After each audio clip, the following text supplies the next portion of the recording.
Excavator দিয়ে গুড়িয়ে দেওয়া হচ্ছে অবৈধভাবে গড়ে তোলা গ্লাস কারখানা। করতোয়া নদীর একাংশ ভরাট করে এই কারখানা গড়ে তুলেছিল টিএমএসএস এর অঙ্গ প্রতিষ্ঠান বিসিএল গ্রুপ।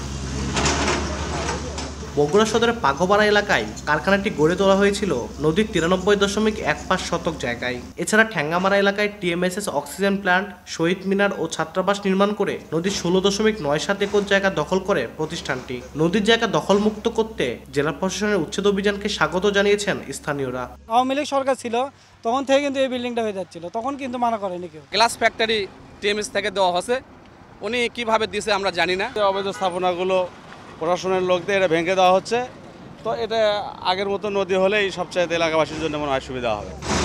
তবে নদীর জায়গা দখলের অভিযোগ অস্বীকার করে টিএমএসএস ও বিসিএল কর্তৃপক্ষ। আর জেলা প্রশাসন বলছে টিএমএসএস সহ অন্য প্রতিষ্ঠানের দখলে থাকা করতোয়া নদীর জায়গা উদ্ধারে অভিযান অব্যাহত থাকবে। প্রশাসন থেকে অতর্কিতভাবে আমাদের এই বিসিএল গ্লাস ইন্ডাস্ট্রিজের একটা অংশ ভাঙচুরের আওতায় এনেছে, যেটা মামলা কোর্টে বিদ্যমান, কোর্টে চলমান আছে এবং আমাদের এটা আপিল করা আছে।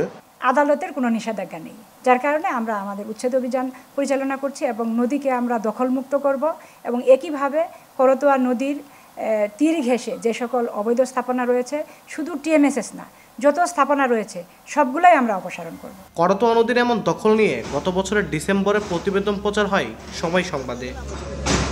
আব্দুল আউয়াল, সময় সংবাদ, বগুড়া।